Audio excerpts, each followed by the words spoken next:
Avant de reprendre les communications de cet après-midi, je voudrais réparer un oubli. Voilà, je l'avais pris.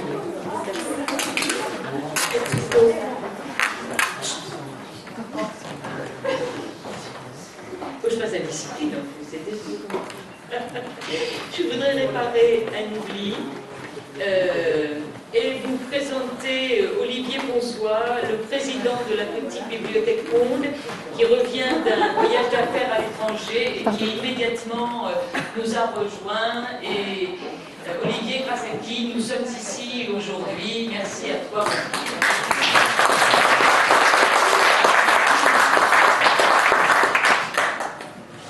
Voilà, alors j'ai aussi une annonce à faire, demandée par nos amis japonais. Il risque d'y avoir de leur côté quelques petits bruits et chuchotements, parce que par petits groupes, lorsque les textes sont en anglais, ils se traduisent. Voilà, il y a quelqu'un qui leur traduit en japonais, hein, parce qu'il n'y a pas de... On n'avait pas complètement les moyens d'avoir tous les jours tous les interprètes, et donc on avait imaginé avec Ikaja ce système-là. Voilà. Donc nous espérons que cela ne vous gênera pas trop. Alors après avoir été explorer le Kamishibai ou les activités du Kamishibai en Suisse, aux Pays-Bas, nous allons continuer vers le nord avec l'Allemagne et avec Fumiko, qui va évoquer maintenant les difficultés qu'il peut y avoir à inscrire la pratique du Kamishibai dans des institutions en Allemagne, je suppose.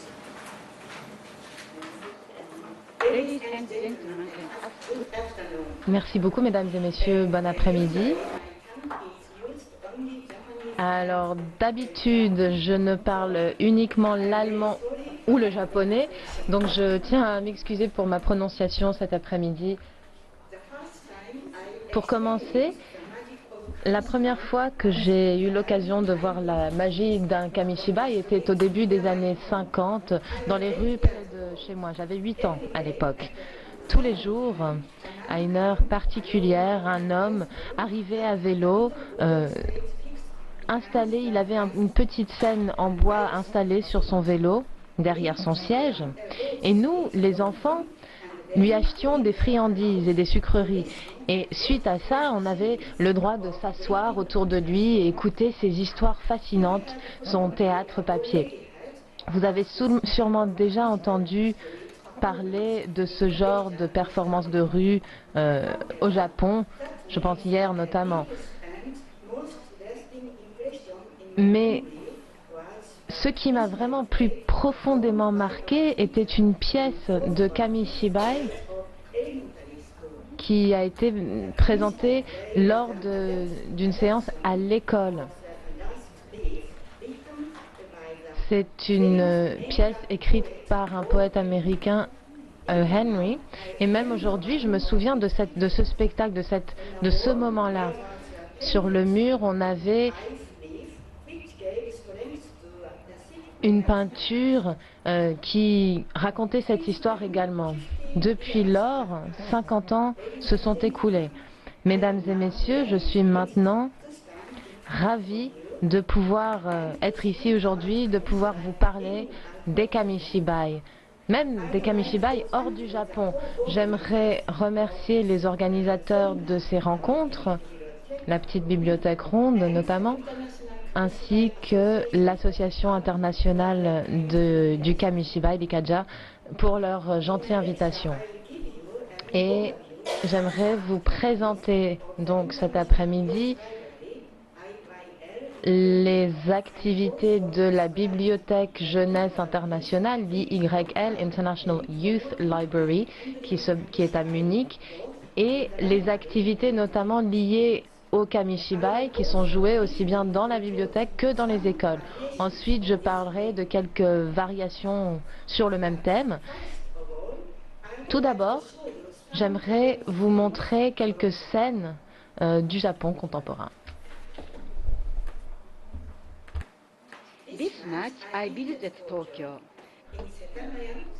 Alors c'est la zone dans laquelle j'habitais, c'est Tagaya, avec une bibliothèque municipale qui s'appelle la bibliothèque municipale de Setagaya. Dans la section pour enfants, j'ai trouvé qu'il y avait un endroit spécifiquement installé pour les kamishibai. Voilà la section pour enfants dans cette bibliothèque au Japon. Là, c'est un ordinateur qui est toujours disponible pour les jeunes utilisateurs de la bibliothèque. À gauche, ils peuvent cliquer pour faire leurs recherches dans les catalogues jeunesse, les catalogues pour la jeunesse et les adolescents. À droite, c'est pour les livres illustrés, les albums et les kamishibai. Les titres des livres pour enfants et des kamishibai sont écrits en kana, c'est-à-dire une écriture japonaise facilement lisible pour les enfants. Là, vous avez des ouvrages kamishibai qui sont ouverts et accessibles au sein de la bibliothèque et qui peuvent être empruntés par les utilisateurs. En utilisant la scène fixe à la bibliothèque, les enfants ainsi que leurs parents peuvent jouer les kamishibai tout seuls. On m'a dit qu'à l'heure actuelle, les pères aiment aussi jouer les kamishibai pour leurs enfants. Une petite fille choisit un kamishibai. Et là, c'est la zone où vous voyez la performance qui a lieu. Cette bibliothèque m'a montré des ouvrages qui parlaient de l'histoire locale, ainsi que des histoires liées au quartier de Setagaya. Ce sont des kamishibai qui sont adaptés par les gens de ce quartier, de cette zone. Ce sont donc des contes ou des histoires adaptées par des individus qui les font en format kamishibai. Il y a les kamishibai, mais on peut aussi emprunter la scène kamishibai. Comme vous voyez, c'est une activité qui est extrêmement bien intégrée dans le système de la bibliothèque et qui est très populaire au Japon. Là, vous avez un exemple qui montre la popularité du kamishibai au Japon aujourd'hui. Et j'aimerais maintenant en arriver à mon point central, l'Allemagne.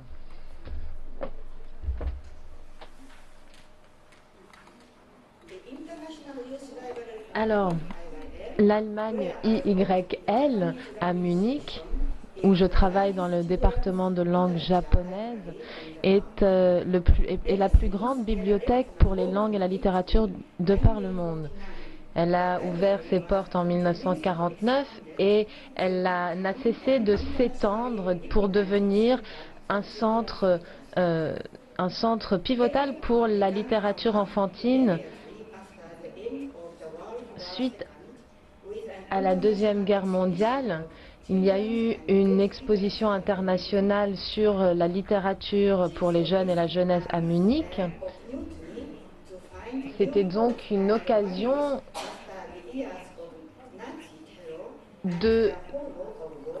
d'un renouveau suite à la terreur nazie, suite à la misère qui est arrivée à ce moment-là, pour justement promouvoir la compréhension entre différents peuples et nations. Les activités du centre étaient liées aux adultes et aux enfants, et tout particulièrement la littérature pour les enfants et les jeunes. Par rapport aux jeunes, elle a mis en place toute une série de différents thèmes de littérature jeunesse pour le bénéfice des jeunes. C'est un centre qui continue à avoir une grande importance, notamment sur les activités de la bibliothèque aujourd'hui. Depuis 1983, l'IYL est installé dans le château de Blutenberg, un château aux livres, à l'ouest de Munich. En 2010, la bibliothèque a fêté son 60e anniversaire. Elle continue à remplir sa première mission en cataloguant, en rendant accessible, en communiquant sur la littérature jeunesse, aussi bien en Allemagne que de par le monde. Ce centre cherche aussi à promouvoir des programmes de jeunesse culturelle et des programmes de dialogue interculturel. La bibliothèque contient plus de 600 000 éditions pour les jeunes adultes et les jeunes. Les kamishibai font partie intégrante de la collection. Et j'en parlerai plus en détail un petit peu plus tard.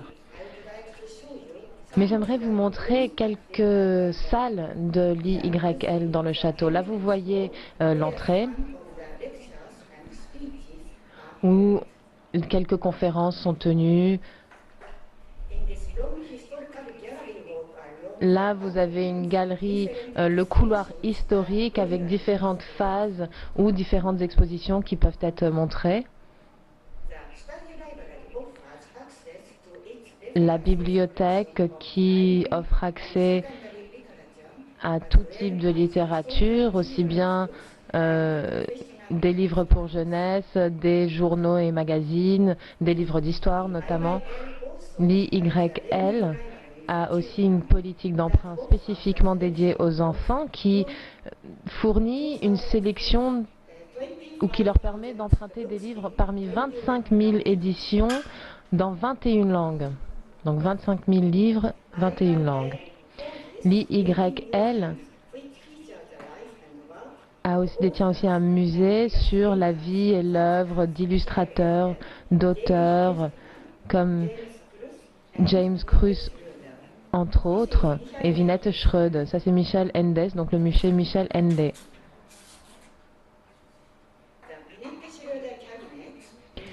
Là, vous avez le cabinet Vinette Schröd, où on peut voir le travail d'image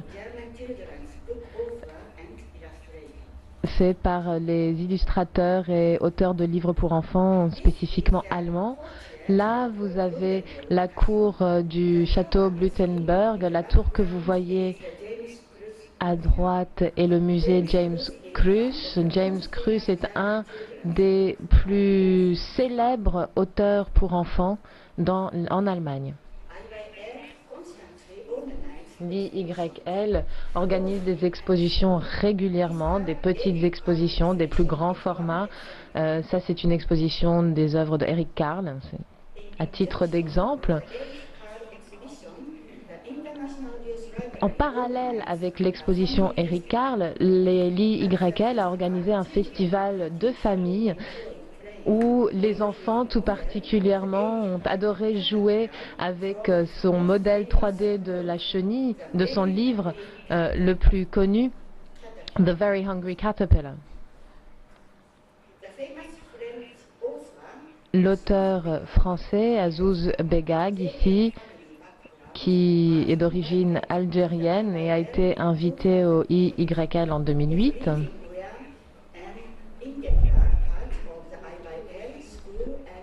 Ces lectures étaient liées au programme jeunesse et adultes. Là, on voit des lycéens qui sont des lycéens allemands qui travaillent sur les livres en français et qui ont passé en revue dans le cadre de leur programme scolaire le travail de cet auteur. Begag a aussi fait des activités en direction des adultes lors de son séjour avec nous. Azouz Begag est un acteur talentueux. Il s'inspire de ses connaissances en sciences, politiques, l'écriture, sa philosophie libérale, pour pouvoir créer des mondes vraiment mémorables lors de ses performances.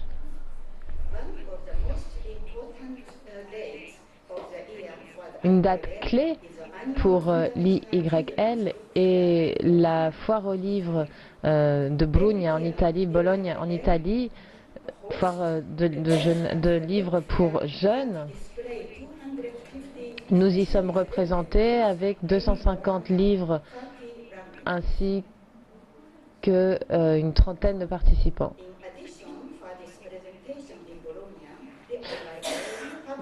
Et en parallèle, encore une fois, de l'édition de Bologne, la foire aux livres de Bologne, l'IYL publie son catalogue qui s'appelle The White Ravens Catalogue et qui rassemble toutes les éditions publiées l'année. C'est un catalogue donc qui accompagne tous les livres qui voyagent de par le monde et en Allemagne aussi, à l'intérieur de l'Allemagne. En 2010, l'IYL a organisé son premier festival White Ravens, les corbeaux blancs si vous voulez, et là à droite vous avez Dr Wolfgang Heuwig qui est ministre de l'État de Bavarie, de la région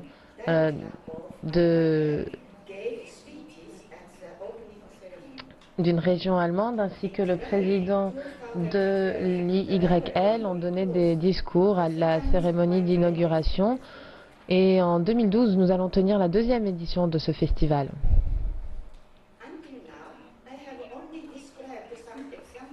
Bon, jusqu'à présent, j'ai parlé simplement des activités diverses et variées de l'IYL. Mais mis à part les collections de livres et toutes ces activités, l'IYL a toute une série d'œuvres de Kamishibai qui proviennent du Japon et surtout de Doshinja, l'éditeur. Heureusement, nous avons aussi des apports de la France, de Mirabel, de l'éditeur Mirabel.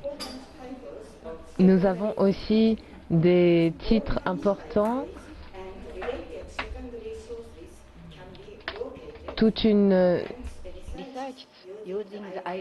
on peut utiliser tout le catalogue en ligne pour faire des recherches sur les œuvres Kamishibai aussi bien que sur les livres classiques. Je vous donnerai donc quelques exemples de la manière dont nous avons utilisé les classeurs Kamishibai, les dossiers Kamishibai.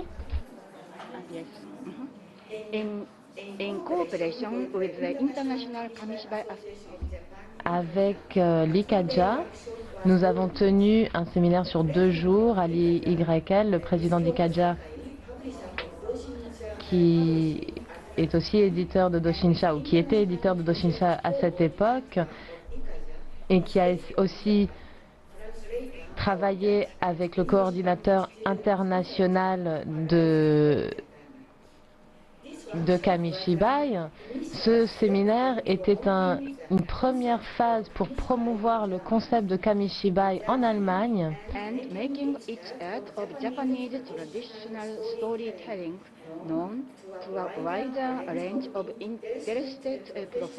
Elle a mis en place une activité pour tous les professionnels en langue allemande, tout particulièrement les professeurs, les éducateurs des bibliothèques, des compteurs, les agents pour les livres jeunesse, les restaurateurs, tous se sont retrouvés pour prendre part à cet atelier.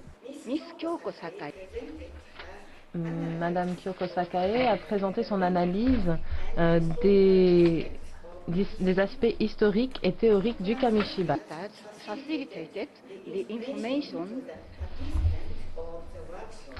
Les 2 traductrices permettaient de transmettre l'information aux participants de l'atelier. Une japonologisante et moi-même. Une japonologiste, pardon, et moi-même. Ensuite, Madame Etsuko Notsaka a réalisé un Kamishibai interactif. Les participants de l'atelier ont participé très activement. C'était un atelier très vivant. Ensuite, lorsque d'autres types de Kamishibai ont été réalisés, les traductrices restaient derrière le public pour ne pas attirer l'attention, pour ne pas détourner l'attention.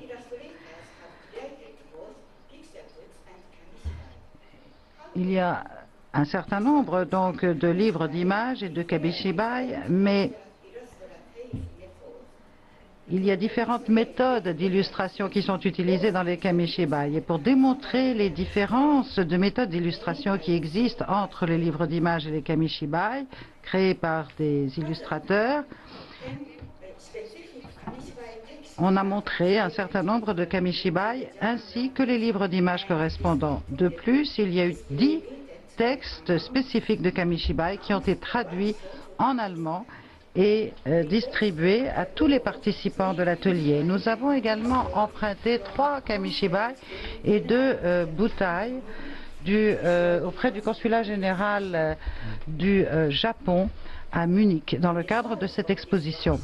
Les résultats de cet atelier ont ensuite été publiés dans le rapport de la bibliothèque IYL par la directrice de la bibliothèque à l'époque, Madame le docteur Barbara Chariot. Ce rapport de la bibliothèque, en fait, est la publication périodique de notre institution. Il a été jusqu'en 2006. Cet article a présenté l'art du récit Kamishibai avec un grand nombre de conseils techniques et un aperçu général de la diversité que présente le Kamishibai. Et en utilisant le bouteille, il est possible de vraiment faire une distinction très claire entre le monde réel et le monde imaginaire. Ce qui est tout aussi important, ce sont les techniques de réalisation de Kamishibai et aussi l'enthousiasme du conteur, de l'acteur qui transmet son amour de l'histoire au public. Et cela, c'est essentiel pour convaincre et amuser son public. L'histoire du Kamishibai est en fait présentée dans le cadre d'un bref résumé. Et ensuite, il y a un certain nombre d'illustrations de Kamishibai qui sont présentées, comme par exemple comment la sorcière de la montagne a été mangée, ou Momotaro, le garçon pêche, le garçon qui est né dans une pêche. Enfin, grâce à la participation extraordinaire de mesdames Kyoko Sakai et Yetsuko Notsaka, qui ont même réalisé des Kamishibai à la suite de l'invitation d'un collège. Grâce à cela, on a pu encore faire connaître le Kamishibai et à cette occasion, c'est moi qui ai assuré la traduction. Vous voyez la photo à droite. Sur cette photo, vous voyez donc ces élèves de classe de 5e à peu près de l'école. Et c'est une manifestation qui a été couronnée de succès, de telle sorte que même un journal local en a parlé. Donc, entraîné par ce grand succès de l'exposition itinérante Liberté, paix, tolérance, livre contre la guerre, la bibliothèque IYL a décidé de commencer un nouveau projet, Bonjour, cher ennemi, qui présentait une sélection de 41 livres d'images en 19 langues qui traitent des sujets de la guerre et de la paix. En 1998, cette sélection de livres a été envoyée à la conférence du Conseil international des livres pour la jeunesse à New Delhi avec pour thème paix et tolérance. Depuis lors, un certain nombre de ces sélections de livres ne cessent de voyager à travers de nombreux pays et de nombreuses villes du monde entier.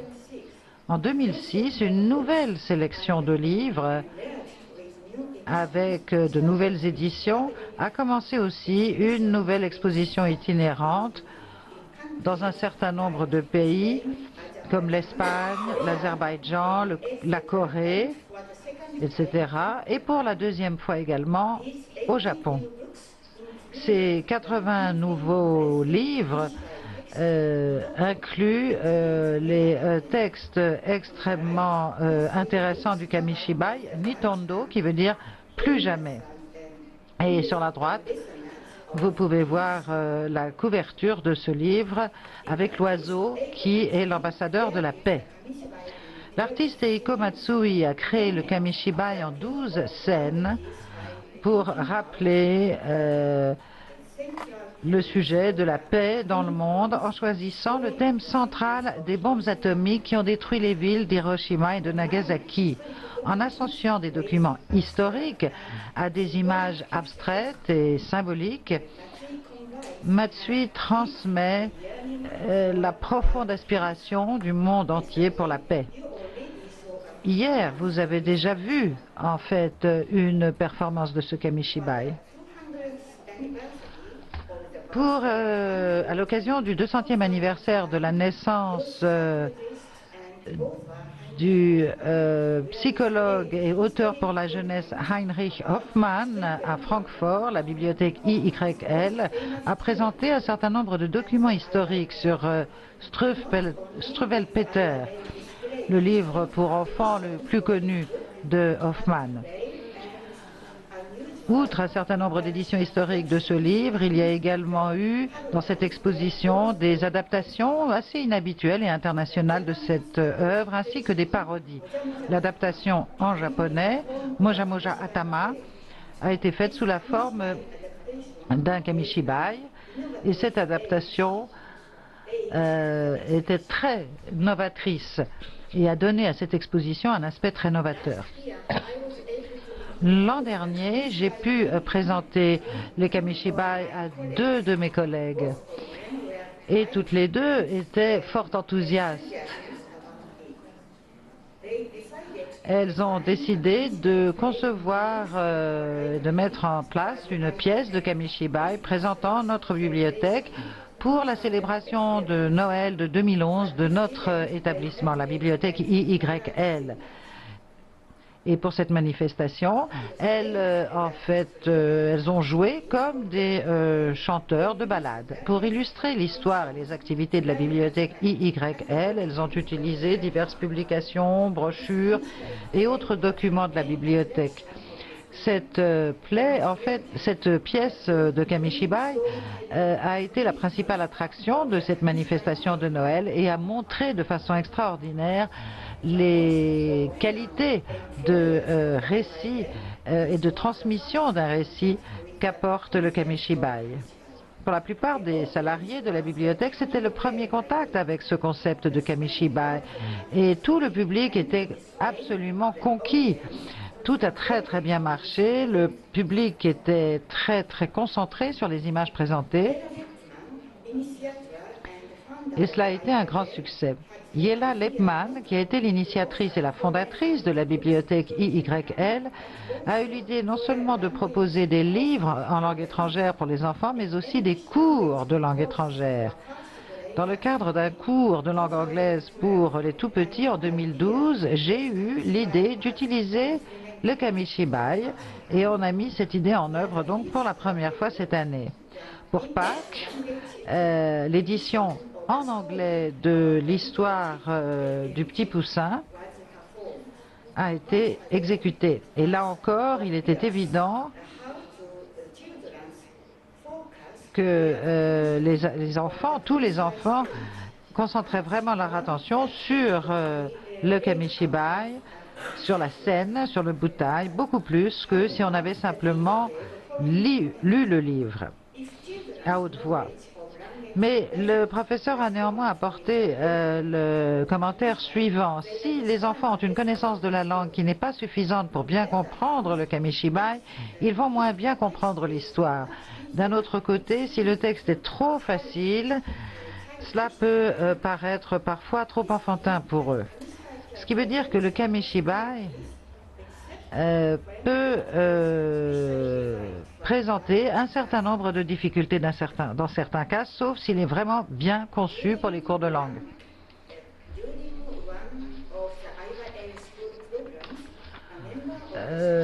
Lors d'un de ces programmes, en fait, un membre du personnel a associé cette exposition avec les récits d'un certain nombre de contes populaires.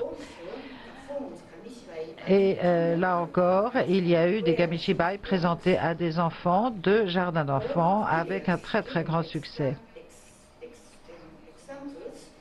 Tous ces exemples que je viens de citer, en fait, proviennent de l'atelier de kamishibai de 2004. Mais je voudrais vous expliquer un certain nombre de raisons pour lesquelles le kamishibai s'est développé. D'abord, le kamishibai présente certains aspects culturels et d'abord, toutes les ressources doivent être regroupées par les spécialistes dans la salle de la bibliothèque de façon à faire une présentation. Et à l'avenir, je pense que le Kamishibai doit pouvoir être prêté, par exemple, comme n'importe quel autre livre audio. Mais malheureusement, c'est quelque chose qui a été pratiquement impossible parce que, pour des raisons financières, cela n'a pas été possible. Et donc, beaucoup de gens encore ne connaissent pas le Kamishibai. Deuxièmement, il y a aussi l'exigence d'avoir une personne qui soit vraiment bien familiarisée avec le Kamishibai et qui puisse donner des instructions aux différentes personnes qui vont les utiliser. Ensuite, les livres de Kamishibai en japonais, eh bien, la plupart des cas doivent être traduits en langue allemande de façon à pouvoir être utilisés en Allemagne. Ce qui veut dire que si l'on veut faire connaître un Kamishibai en allemand, eh bien, il faut beaucoup de temps, beaucoup de travail. Moi, bien sûr, en ce qui me concerne, j'ai traduit un certain nombre de Kamishibai du japonais en allemand. Après l'atelier de 2004, un certain nombre de participants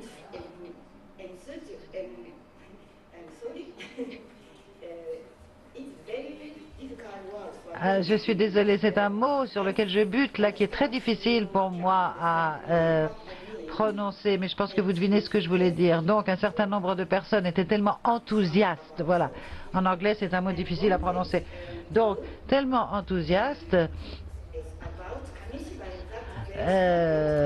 envers le Kamishibai qu'ils ont commencé à bien l'étudier pour se familiariser. Et ils voulaient participer à l'effort de traduction en allemand de Kamishibai japonais, mais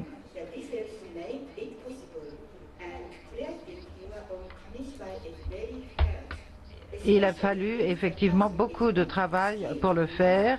Et ensuite, il y a aussi le problème de l'illustration du Kamishibai si les personnes ne sont pas des expertes en matière de dessin et d'illustration. Donc, il faut aussi, pour que les Kamishibai puissent être publiés de façon officielle sur le marché allemand, il faut donc beaucoup de travail. Moi, je suis toujours en contact avec un certain nombre de professeurs qui avaient participé à cet atelier de 2004 et il y a une enseignante qui continue à utiliser ce Kamishibai traduit dans son cours de langue. Elle utilise plusieurs variations de ce Kamishibai. Parfois, elle improvise et elle dit que, en fait, ce qu'elle souhaite le plus, c'est en apprendre encore plus sur cette technique du Kamishibai. Mais c'est quand même très difficile de donner à ces enseignants la possibilité de créer leur propre Kamishibai. Pourquoi? Parce qu'ils n'ont jamais suffisamment de temps pour le faire. Un autre enseignant qui travaille avec des enfants d'immigrants notamment, a observé qu'il faut essayer de faire correspondre le Kamishibai au contexte culturel et social de ces enfants. Et c'est parfois quelque peu difficile. Il devrait pouvoir être possible d'associer différents thèmes et opinions dans les Kamishibai. Un autre enseignant qui enseigne l'allemand, le français et l'art plastique au lycée, nous a expliqué qu'elle utilise le Kamishibai pour des projets multidisciplinaires. Elle utilise des échantillons, par exemple, de littérature moderne, classique, qui fait partie de la liste des lectures des étudiants en question. Et en créant et réalisant des Kamishibai, c'est une façon formidable pour les étudiants, en fait, de développer leur capacité de communication. Il y a aussi l'utilisation, par exemple, de ces fiches de lecture qui sont créées donc pour constituer un nouveau type de récit. Et tous les élèves, tous les enfants se rendent compte de l'importance de la scène, de la mise en scène du Kamishibai avec ces fiches. Il y a aussi un autre professeur qui utilise le Kamishibai pour raconté et adapté un certain nombre de contes de fées, notamment le conte de la princesse au petit pois d'Andersen. Et là, vous avez ici quelque chose qui a été réalisé par la section allemande de la bibliothèque IYL, pardon. Certaines des caractéristiques les plus importantes du Kamishibai sont notamment le plaisir éprouvé par les élèves et les enfants lorsqu'ils créent les Kamishibai et ensuite lorsqu'ils les jouent. Et c'est quelque chose qui a été confirmé par les enseignants. Sur le marché allemand du livre, il existe déjà des adaptations de Kamishibai en allemand par Don Bosco. Oui, je voudrais revenir en arrière, s'il vous plaît. Donc, sur le marché allemand du livre, il y a déjà des adaptations de Kamishibai en allemand par la maison d'édition Don Bosco Verlag, qui se consacre plus particulièrement aux histoires et aux légendes chrétiennes. Les fiches d'histoire, les planches de l'histoire sont prises, sortent du haut de la scène, probablement parce que le texte est écrit de façon horizontale. Et j'ai effectivement pu regarder un ensemble complet de ces Kamishibai qui étaient présentés ici. Un autre éditeur qui est assez nouveau sur le marché, l'édition Braclo,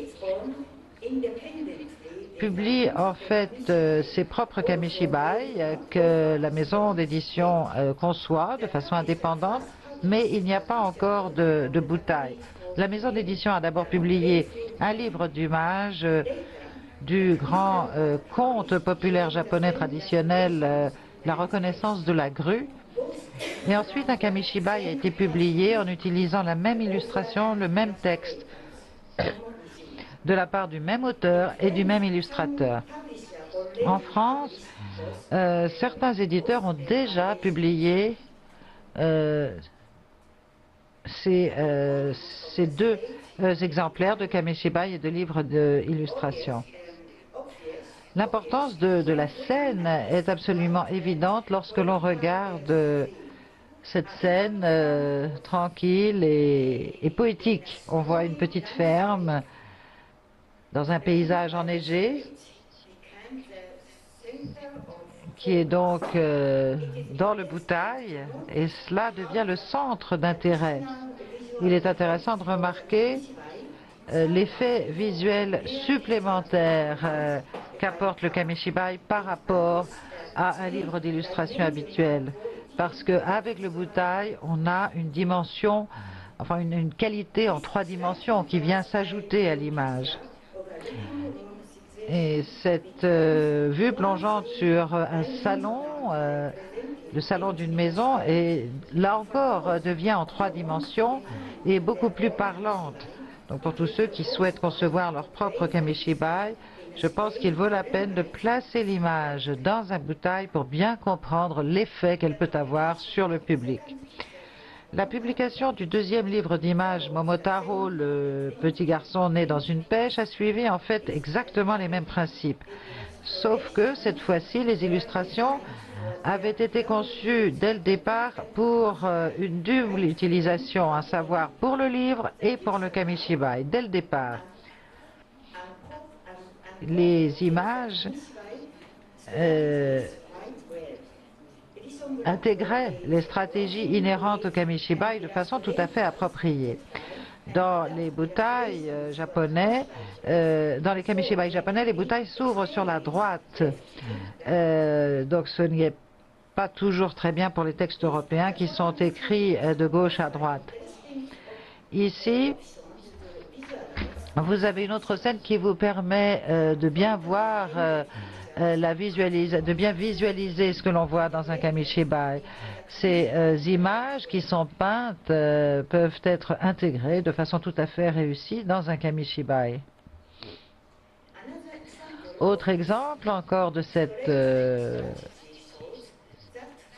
stratégie montre que les vues frontales en fait permettent au public de s'immerger totalement et tout de suite dans l'action de l'histoire. Sur cette page, il est évident qu'on voit bien que cela doit être utilisé pour changer l'image par le côté gauche. Jusqu'à maintenant, je n'ai abordé que les aspects visuels du Kamishibai. Bien entendu, il y a tellement de façons très importantes de rédiger le texte qui doivent être respectées, mais je ne vais pas ici aujourd'hui faire une analyse exhaustive de la façon dont les Kamishibai sont conçus. Donc je ne vais pas plus entrer dans les détails, mais je voudrais simplement faire remarquer que le Kamishibai est un moyen d'expression extrêmement exigeant. Les maisons d'édition et les personnes en général, en dehors du Japon, s'intéressent de plus en plus à ce moyen d'expression qu'est le Kamishibai. Souvent, les règles traditionnelles bien particulières au Kamishibai sont ignorées, surtout les règles théâtrales, je dirais. Le Kamishibai ne remplace certainement pas la lecture de livres d'images à des enfants. Dans un Kamishibai, les illustrations, les textes et les méthodes pour jouer le Kamishibai doivent toutes être associées pour être présentées de façon harmonieuse. Malheureusement, même des personnes qui veulent bien faire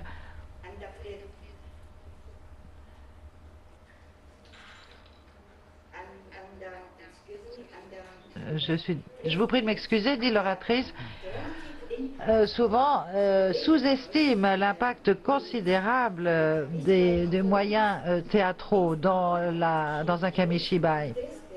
Donc il serait important de leur donner la possibilité, pour ceux qui souhaitent travailler avec les Kamishibai, leur donner la possibilité d'améliorer leurs compétences dans le cadre d'ateliers ou de séminaires. Parce que du fait de la complexité de la conception d'un Kamishibai, il est certainement utile de ne pas travailler seul, mais plutôt en équipe.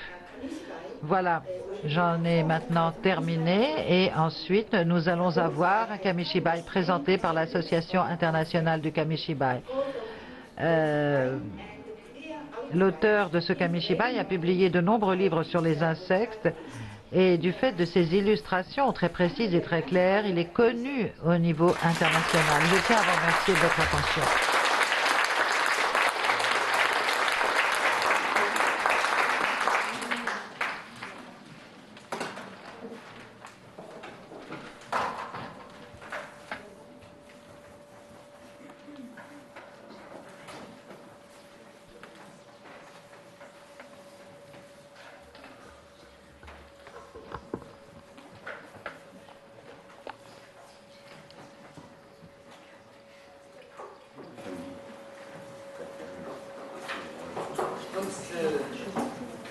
Ce Kamishibai s'intitule Tim la coccinelle et il est interprété par Yoriko Horikawa. 皆さんこんにちは。日本から来ました堀川です。それでは紙芝居の始まりです。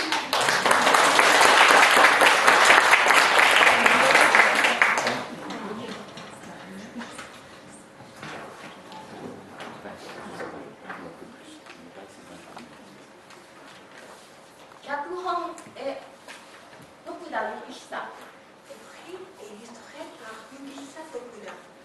テントウムシのテム。夏の夜明けです。野原の隅のニラナの花がカサッと揺れました。花に止まって眠っていたテントウムシのテムが目を覚ましたのです。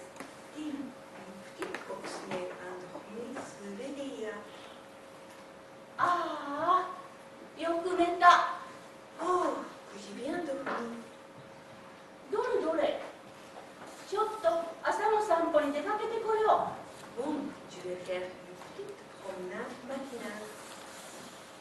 テムが縄代イチゴの茎をちょこちょこ歩いていくと、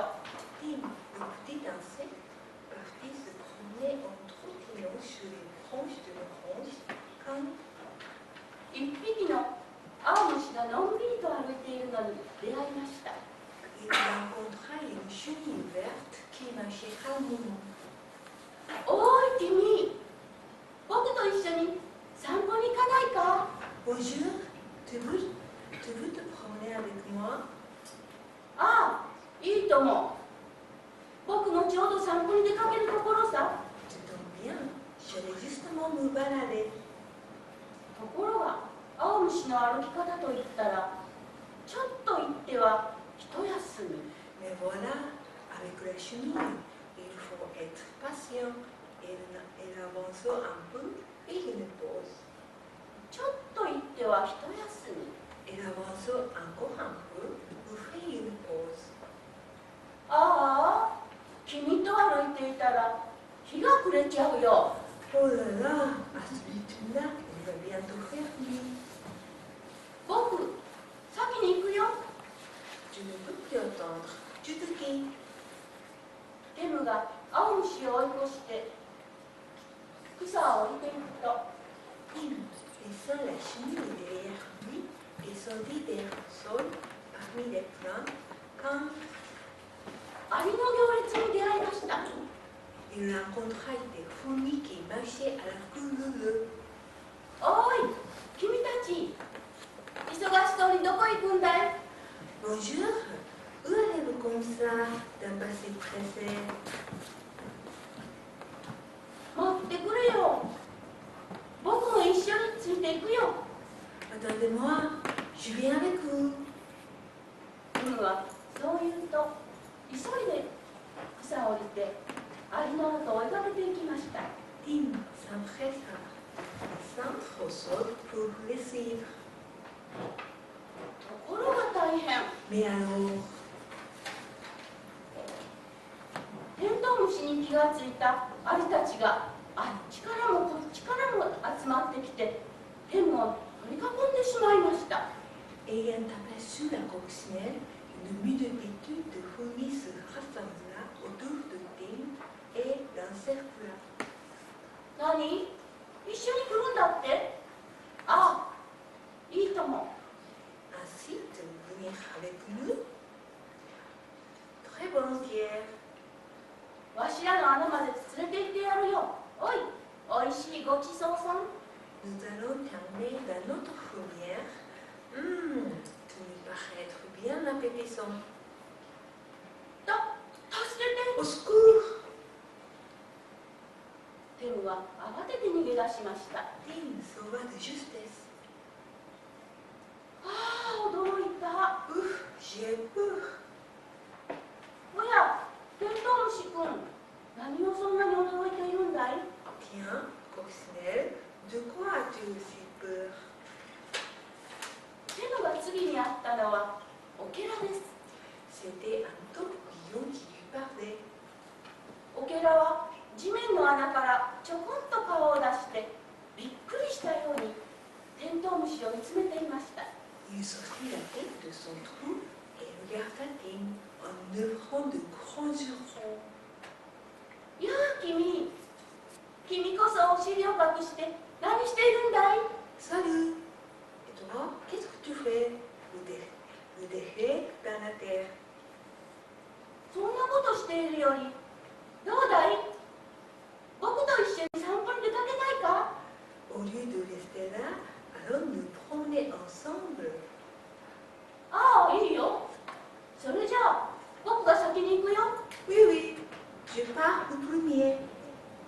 オケラはそう言うと Il fit un demi-tour くるっと向きを変えて地面の中に潜っていってしまいました。 et prolongea dans le sol pour y disparaître. テムは突然オケラの姿が見えなくなったのでびっくりしてオケラのいたところに行くと暗い穴が開いているだけでオケラの姿は見つかりません。 Tim, surpris, s'approcha du trou, mais il n'y vit que de noir, sans aucune trace de tourbillon. おい君、どこに行ったんだよ。 Hé, où es-tu? チェ、急に隠れちゃうなんてずるいや。 C'est de la triche de te tracer si brusquement. テムはブツブツ言いながらまた歩き出しました。 Tim, fâché, se remit en route. テムがその次に出会ったのは Ensuite, Tim rencontra 大きなトノサマバッタです。 un gros criquet migrateur. トノサマバッタはテントウムシを見つけると大きな目玉をギョロッとさせてテムに言いました。 Celui-ci fixa ses yeux sur la coccinelle et lui dit d'un air hautain. なんだちびすけ、どこに行くんだ？ Oh, mon petit, où vas-tu ainsi? そこでテムは恐る恐る小さな声で言いました。 Tim répond intimidé. 僕、散歩しているんです。一緒に出かけませんか？ Je me promène. Voulez-vous venir avec moi? へえ、散歩かい。 Une promenade? よーし、では俺が先に行くぞ。ついてこい。 Très bien, je prends la tête. Suis-moi. えい、 1, 2, 3 et hop! わあ、 Au 助 secours! けて Au secours! 殿様だったが、太い足で草を蹴った拍子に、テムは草の上から跳ね飛ばされてしまいました。 Le Quinky, en sautant, secoua si violemment les airs avec ses grosses pattes que Tim fut projeté en l'air. ああ、驚いた。 Ah, que j'ai eu peur! テムが落ちたところは池の淵でした。 Tim a créé au bord de l'étang. あはははは。池の方から大きな笑い声が聞こえてきます。 On entendit un grand éclat de rire. C'était une araignée d'eau. それはアメンボでした。 Oui, c'était une araignée d'eau. あ、アメンボさん、こんにちは。 Oh, araignée, bonjour. 君はそんなに急いでどこに行くんだい？ Pourquoi es-tu si pressé? 別に急いではしないよ。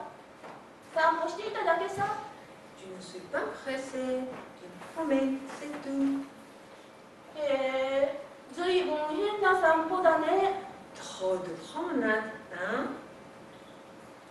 それよりどうだい？僕と一緒に散歩しないか？ Tu ferais mieux de venir avec moi. スイーッとね。 Slow comme ça. アメンボはスーッとどこかへ行ってしまいました。 Il a disparu. ちぇ、意地悪だな。僕が水の上泳げないの知っているくせに。 Oh, tu es méchant. Et tu sais bien que je ne sais pas nager. ああ、もう誰かと一緒に行くのやめた。 Bah, en fait, je n'ai pas vraiment besoin de compagnie. 僕一人で行こう。 Je me promènerai donc tout seul. テムはしょんぼりとまた歩き出しました。 Tim se remit en marche tristement. そして草の上を歩いていくと、 Quand, soudain, sur l'herbe, おやもう一匹のテントウムシに出会いました。 bien, il rencontra une coccinelle, une demoiselle coccinelle. あれ君は僕と同じ。 Bien, tu es pareil que moi. そうよ、私はあなたと同じよ。二人とも同じテントウムシよ。 Oui, je suis pareil à toi. Nous sommes deux coccinelles. へえ、それじゃあ君と一緒に散歩すればいいや。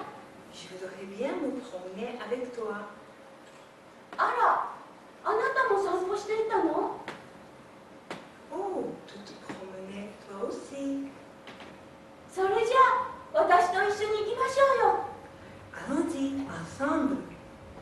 そこで2匹は仲良く散歩に出かけました。 Les deux coccinelles partirent joyeusement. ブーン Boum, ブ boum. ーン。前羽の下の薄い大きな羽を広げて揃って飛んでいきました。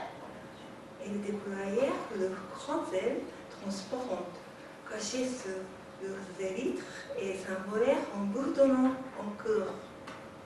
お前 Merci.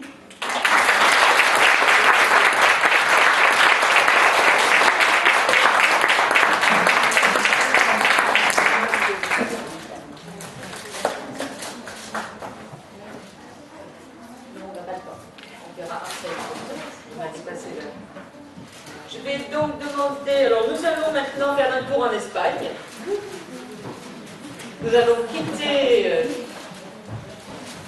le nord de l'Allemagne pour rejoindre le soleil. Et donc c'est Raquel Cano qui va venir nous parler du Kamishibai à la bibliothèque publique Yamaguchi qui se trouve à Pampelune.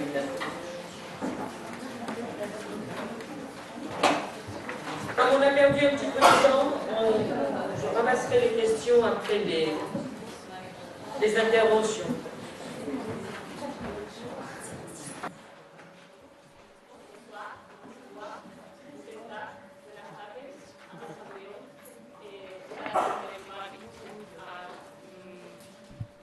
We are here in UNESCO, in the gift of the languages.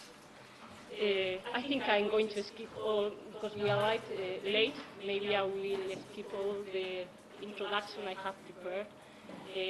I talk about why our library and our city is connected to Japan.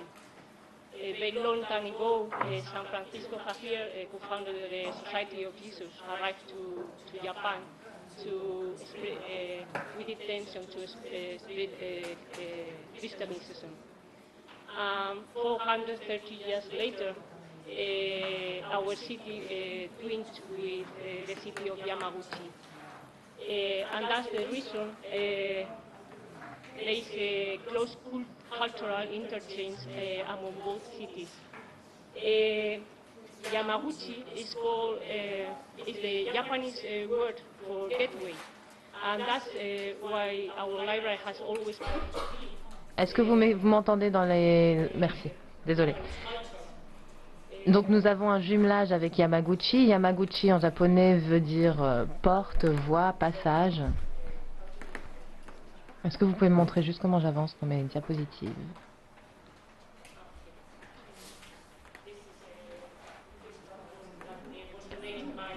Donc voilà un mur en cristal en vitraux qui a été donné par l'association des amis de Yamaguchi Pamplona. Je vous montre simplement quelques images de la ville, notre bibliothèque. Et la bibliothèque est située dans un parc, dans un coin de verdure, qui a été dessiné par un paysagiste japonais en 1997. Notre bibliothèque est installée dans ces lieux depuis 2002. Nous avons de nombreuses activités à notre actif. Nous avons le support des volontaires qui nous aident pour notre semaine japonaise. Ici, c'est la semaine japonaise. Donc, ils se servent de la bibliothèque pour... On a les haïkus. On a le club de lecture également, avec différents types de littérature japonaise, des mangas. Là, on a un discours de Osu Misoguchi. Et bien sûr, tout le monde connaît celui-ci, Hemingway, les taureaux, etc. Bon, ça, c'est quelques images simplement pour vous montrer la manière dont le Kamishibai est arrivé à Pampelune et à notre bibliothèque. Là, en fait, il y avait un festival qui a eu lieu en 2002. C'était un festival multi-ethnique qui devait être installé dans l'école primaire nationale de Pampelune qui s'appelait San Juan de la Cadena. Beaucoup d'étudiants dans ces écoles viennent de différentes parties du monde, différentes régions, l'Afrique, l'Asie, l'Amérique du Sud, d'autres pays européens. Et on cherchait à faire quelque chose de typiquement japonais dans ce contexte-là, et notamment l'histoire de Momotaro. On le voit dans l'image, du coup, la planche. Elle a raconté son Kamishibai pendant le festival de l'école. Tout le monde était ravi. Les enfants étaient complètement focalisés sur l'histoire, bien concentrés. Et très rapidement, ils se sont rendus compte que les kamishibai avaient un potentiel énorme en matière pédagogique. Et Carmen Aldama, une des professeurs, était vraiment très enthousiaste. C'était comme un rêve devenu réalité. Donc, à travers le kamishibai, les élèves ont développé leur écriture, leur capacité de lecture artistique, de théâtre, de relationnel, de travail en groupe, etc. C'était génial, fantastique, incroyable. Donc l'idée, c'était d'organiser un workshop, un atelier pour les kamishibai vis-à-vis des étudiants. Ensuite, on a intégré le kamishibai dans les bibliothèques également. En 2003, pendant la semaine japonaise, Reiko Furuno a joué 2 kamishibai dans notre bibliothèque. 2 ans après, à l'occasion de l'anniversaire des 25 ans Pamplune Yamaguchi, on a eu une délégation du conseil Yamaguchi qui est venue à notre bibliothèque et qui nous a fait 12 kamishibai. Peu de temps après, Reiko Furuno et Ana Munoz ont organisé un groupe de traducteurs pour adapter les kamishibai du japonais original vers l'espagnol et le basque. Donc on a vraiment lancé une nouvelle collection kamishibai dans notre bibliothèque Yamaguchi. Pendant l'année 2005-2006, les étudiants de San Juan de la Cadena à l'école primaire donc ont commencé à jouer des kamishibai dans la bibliothèque. Ils se disaient des choses comme « il est 6h30, il faut aller à la bibliothèque, le kamishibai va commencer ». Depuis, on compte sur l'aide de Maria Jesus Hoyo et Loli Frances, qui sont 2 conteuses professionnelles. Et depuis ce moment-là, les enfants n'ont de cesse de profiter des kamishibai divers et variés. Alors si on passe maintenant à la collection en tant que telle, je vais vous parler et vous donner quelques chiffres. On a à l'heure actuelle 127 kamishibai différents dans notre bibliothèque. Sur les 127, il y en a 81 qui viennent de Doshinsha, de la maison d'édition Doshinsha, 21 de San Juan, 21 de San Juan de la Cadena, c'est-à-dire de l'école fait par les étudiants eux-mêmes. Ensuite, on a des kamishibai de Forem, où il y a un atelier de fabrication aussi. Forem est une fondation pour des compétences d'emploi qui est gérée par l'Espagne. Ensuite, l'association des Gageki, d'autres 5 qui viennent d'un atelier qui a lieu dans un atelier pédagogique de formation des formateurs, donc un centre de ressources, pardon, et ensuite 3 qui nous ont été donnés par le Collège Montréal, donc l'école nationale de Navarre.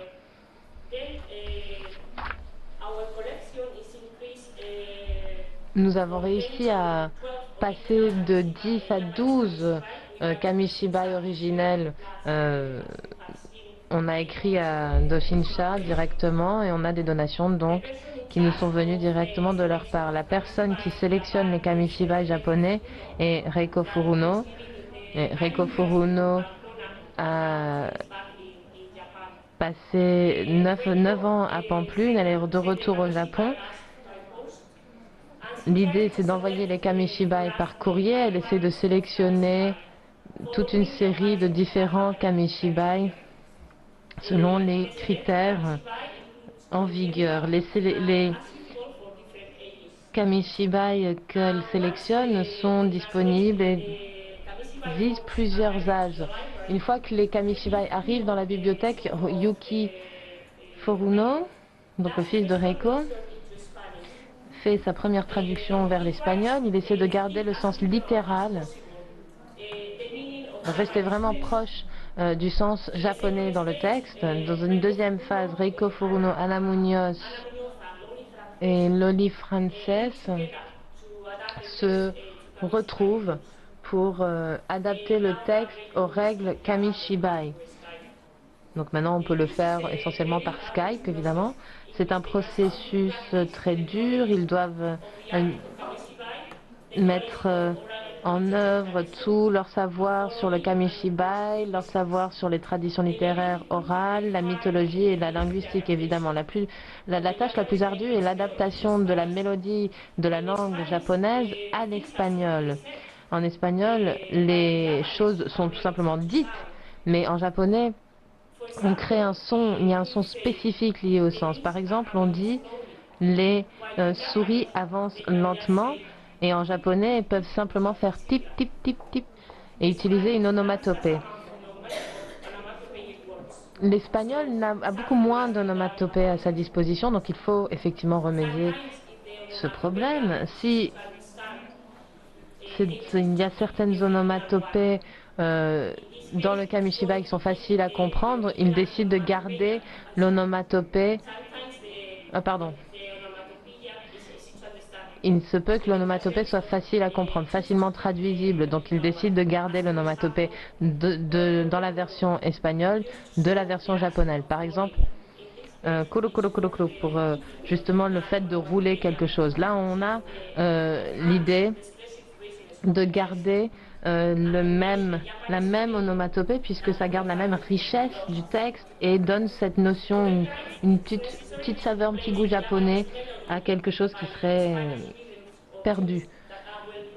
À d'autres moments, il est important de remplacer la mélodie du japonais par des chansons ou des airs plutôt espagnols que les enfants connaissent ou alors carrément inventer de nouveaux textes qui se rapportent au texte de l'histoire. Mais ce n'est pas toujours possible et c'est quelque chose qui peut être perdu dans le processus de traduction. Mais il y a d'autres aspects sémantiques qui sont moins compliqués puisque des questions à caractère universel, le bon, le mauvais, les bonnes actions qui sont récompensées ou les mauvaises actions qui engrangent une punition, le respect pour la nature, etc. Mais ce qui est difficile, c'est les personnages où justement on a des différences entre la tradition japonaise et la tradition occidentale. C'est le cas du tengu, le cas du renard, où il faut inclure des notes pour expliquer justement, pour permettre une meilleure compréhension de l'histoire. À la fin du processus, la traduction est vérifiée pour vérifier que le langage est vraiment en adéquation avec l'âge du public cible. Et là, justement, l'expérience d'Anna et de Loli, qui sont éducatrices, est vraiment précieuse. Ça, c'est le traducteur de Noriko Matsui, le livre de Noriko Matsui.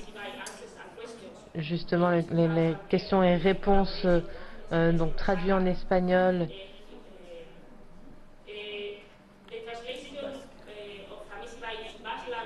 La traduction du kamishibai vers le basque est plus simple que la traduction vers l'espagnol. C'est dû notamment au nombre de mots utilisant des onomatopées en basque qui est nettement supérieur à ce nombre en espagnol. La traduction est très différente dans ce contexte-là. Le texte doit être respecté en termes de rythme. Les périphrases doivent être évitées notamment. Dans tous les cas, le processus de traduction, que ce soit vers l'espagnol ou vers le basque, est de rester fidèle, aussi fidèle au sens du kamishibai, à l'esprit du kamishibai que possible. L'idée étant de garder l'essence du kamishibai à tout prix. À la fin de ma présentation, je vais vous lire le début d'un seul kamishibai, juste pour vous donner une idée de la traduction vers l'espagnol, vers le basque, pour avoir une idée de la différence en fait entre la version basque et la version espagnole, notamment de par l'apport des onomatopées.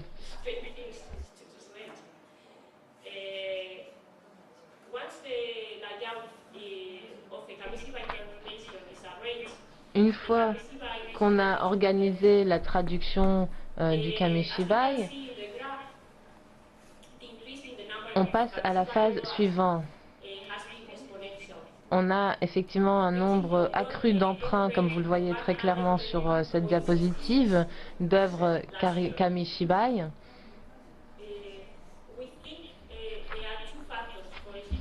On a deux facteurs qui expliquent cette croissance. Tout d'abord, le nombre d'ateliers qui sont organisés dans notre communauté, qui permettent la diffusion, la dissémination du Kamishibai, la sensibilisation au Kamishibai et qui vraiment augmente le volume du public qui regarde les Kamishibai. Et on espère que, enfin si j'ai le temps, je vous raconterai plus de détails sur cet aspect-là.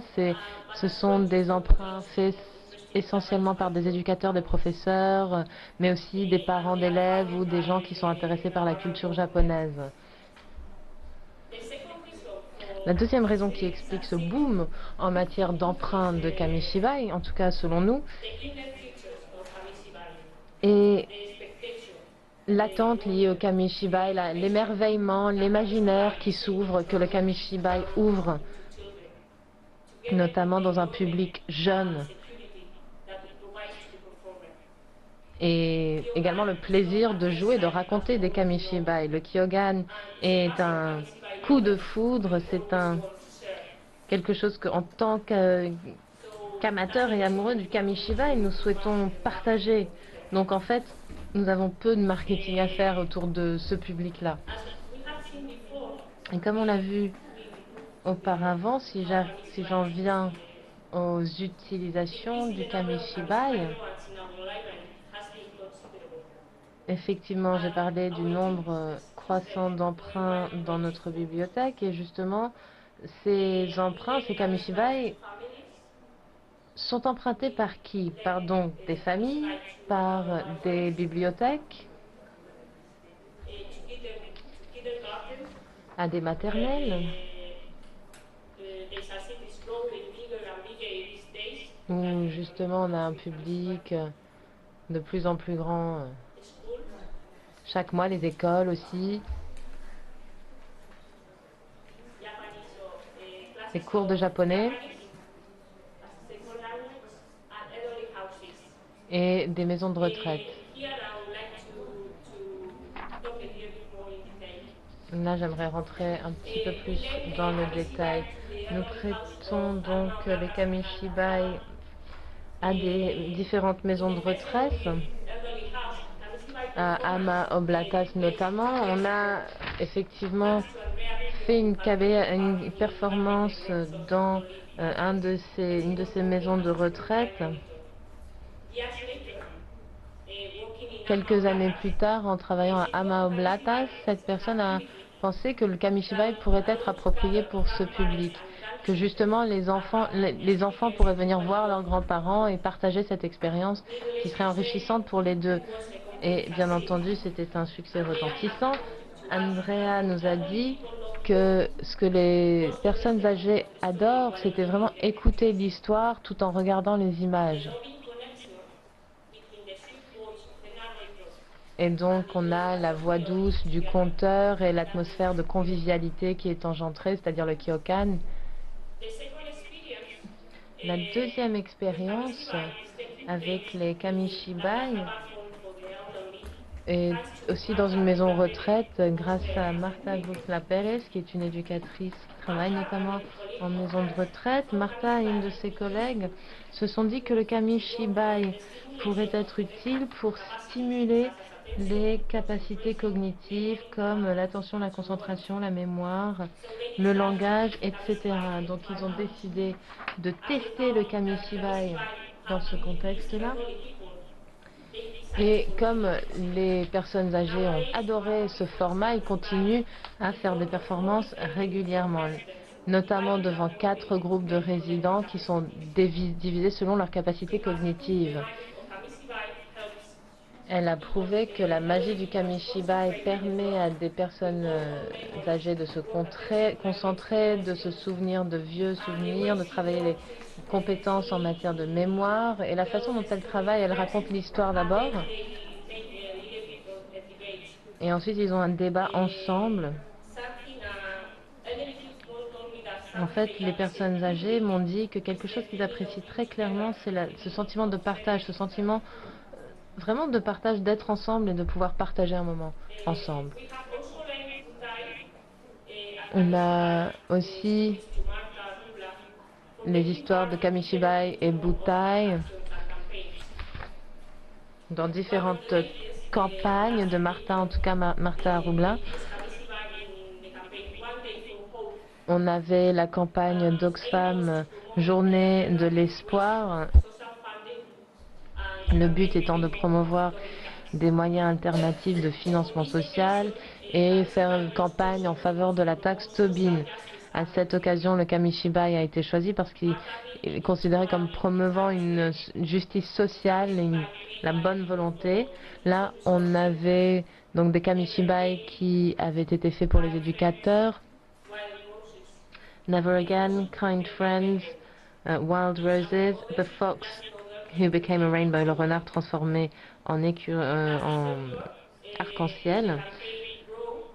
Pendant le mois de décembre dernier, dans la campagne Grow, les Kamishibai ont été utilisés aussi. Et on a, c'est typiquement espagnol de célébrer, on a du chocolat chaud, ils avaient le Kamishibai, ensuite on offre un chocolat chaud à tout le monde, on partage un chocolat chaud ensemble.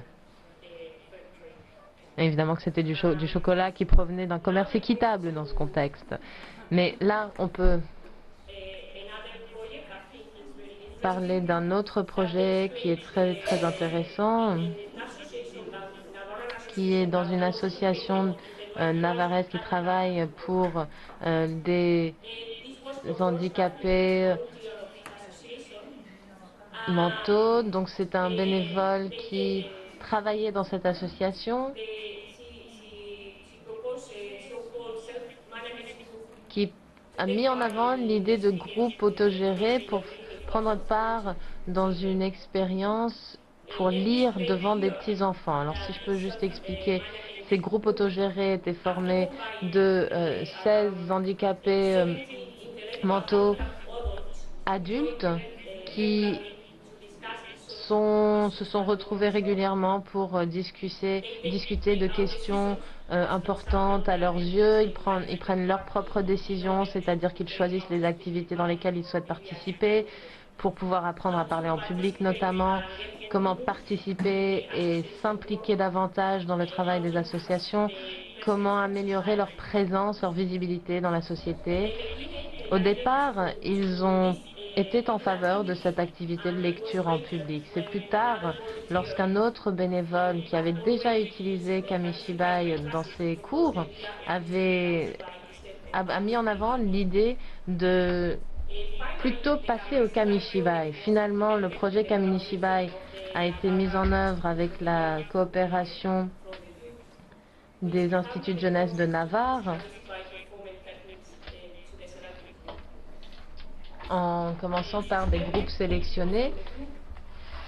Les gens de ce groupe se retrouvent pour lire des Kamishibai une fois par mois dans une maternelle de Pampelune.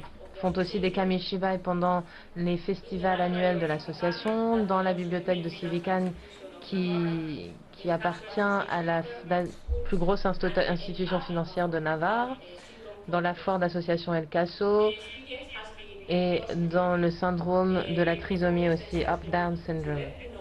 Les acteurs de Kamishibai voulaient vous faire part du fait que le Kamishibai a vraiment été bénéfique pour eux.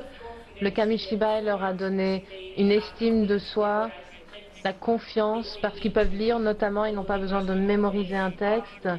Ils doivent effectivement travailler dur à pouvoir jouer devant un public, mais ils ont la sécurité de la lecture aussi. Le Kamishibai donc a amélioré leur confiance en eux, leur estime de soi. Ils avaient l'habitude d'être plutôt spectateurs que protagonistes. Le Kamishibai suscite l'admiration des enfants et l'esprit du Kyokan les rend très très fiers. La communication, le lien qu'ils établissent avec les enfants est ce qu'ils préfèrent le plus lorsqu'ils lisent les Kamishibai. Cette expérience leur a permis de remplir un des principaux critères de l'association qui est d'accroître leur reconnaissance sociale.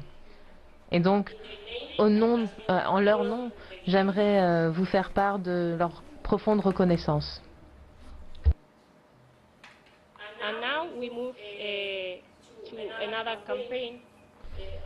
Et maintenant, une autre campagne, celle de la santé bucco-dentaire.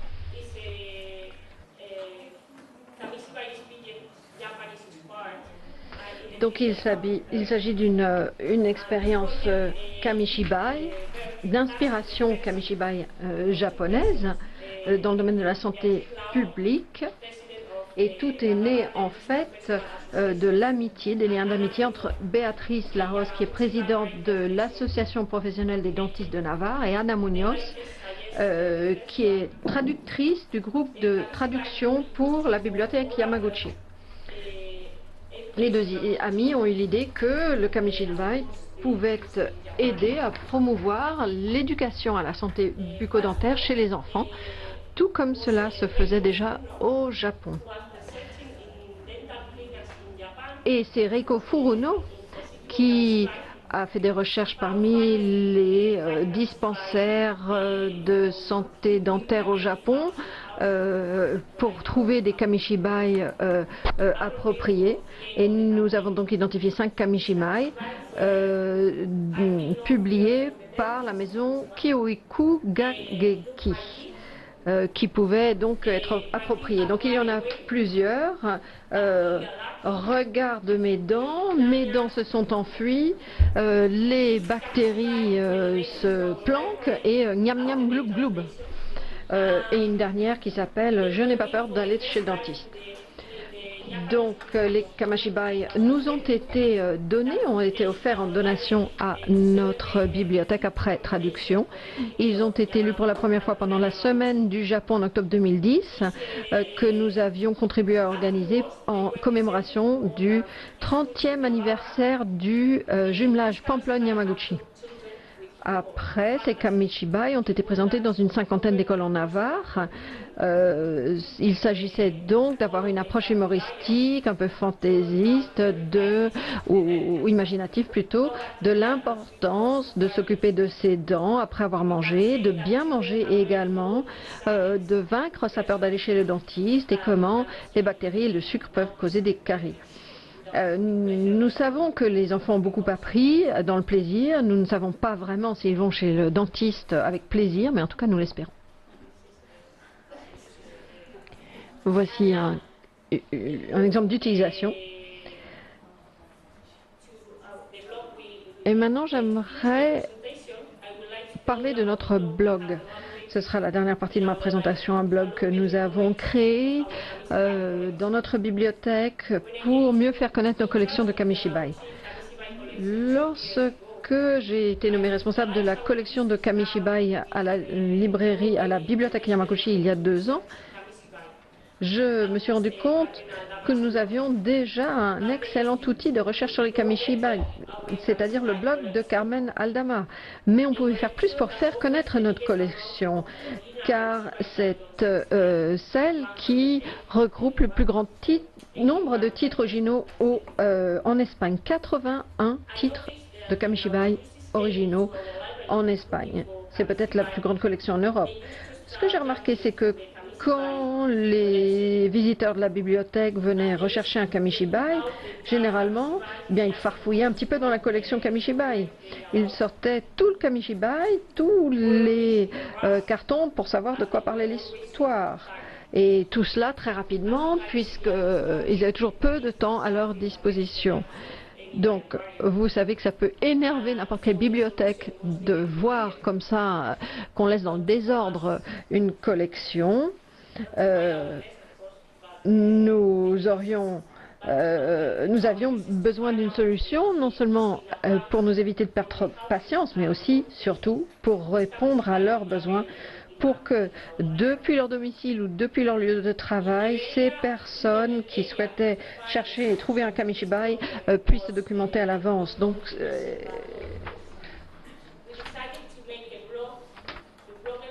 et bien sûr, grâce à l'Internet, nous pouvions trouver une solution facile à ce problème, une solution simple, mais également peu coûteuse. Donc nous avons décidé de créer un blog sur la plateforme Blogger, plateforme très simple à utiliser. Nous savions qu'on pouvait utiliser un blog pour à d'autres fins, mais cela remplissait quand même notre besoin. Donc il y a 5 parties. D'abord une page d'accueil où nous expliquons la raison d'être du blog et ce que les lecteurs, les visiteurs peuvent y trouver. Ensuite, un PDF qui donne une liste que l'on peut télécharger et qui est une liste de tous les kamishibai disponibles à la bibliothèque Yamaguchi. Et la deuxième partie du blog, vous voyez ici cette partie. La deuxième partie, c'est vraiment le cœur du blog. Ici, les visiteurs pourront trouver une description de chaque kamishibai au sein de notre collection. Et chaque entrée dans le blog comporte des informations sur un kamishibai qui comprend les informations suivantes. La signature, le titre en espagnol ou en basque, le nom de l'auteur du texte et le nom de l'illustrateur, l'âge du lecteur, les thèmes développés dans le kamishibai, le résumé, le nombre de cartons, le code ISBN et les mots-clés.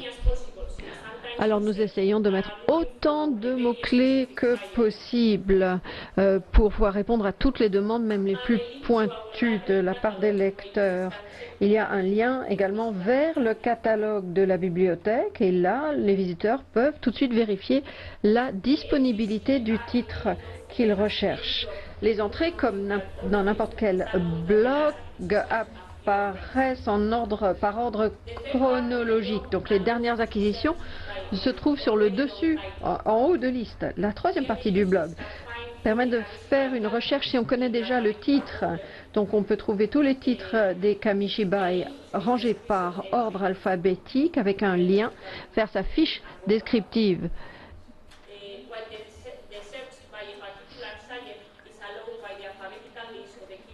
On peut faire une recherche sur un thème particulier en cherchant à partir de la liste des mots-clés qui apparaissent à droite. Alors, ça vous paraît peut-être très abondant, mais c'est incroyable ce qu'on peut vous demander.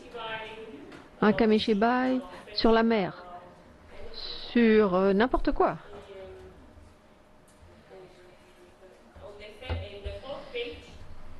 Sur la 4e page du blog, nous donnons des informations sur notre politique de prêt applicable au kamishibai et au butai. En général, les particuliers peuvent emprunter un kamishibai pendant 1 semaine ou 3 kamishibai pour 3 semaines. Les usagers dits collectifs peuvent emprunter jusqu'à 20 kamishibai sur une durée d'1 mois. Mais nous sommes très souples, nous essayons toujours de nous adapter aux besoins des emprunteurs. Sur la 5e page, nous annonçons la prochaine rencontre ou lecture kamishibai organisée par la bibliothèque. Généralement, il s'agit du 3e jeudi du mois entre les mois d'octobre et mai à 18h30. Et nous avons commencé à faire connaître le blog à la fin de l'été dernier, donc il est très jeune. Nous voyons ici les statistiques. Nous voyons qu'il y a eu plus de 3000 visites. Ce sont généralement des internautes qui sont en Espagne ou bien au Pérou, mais également au Japon, en Russie, aux États-Unis et d'autres pays hispanophones, l'Argentine, la Colombie, le Chili ou le Venezuela. Bien sûr, notre blog s'adresse à nos emprunteurs. Nous ne savons pas vraiment quelle utilité nous représentons pour les résidents de pays étrangers. Et voilà, une citation de Samuel Beckett. Si vous avez jamais essayé et connu l'échec, ce n'est pas grave. Essayez encore, même s'il y a un autre échec, cet échec sera meilleur que le premier. Voilà, je vous remercie et ça m'a fait grand plaisir de vous parler aujourd'hui.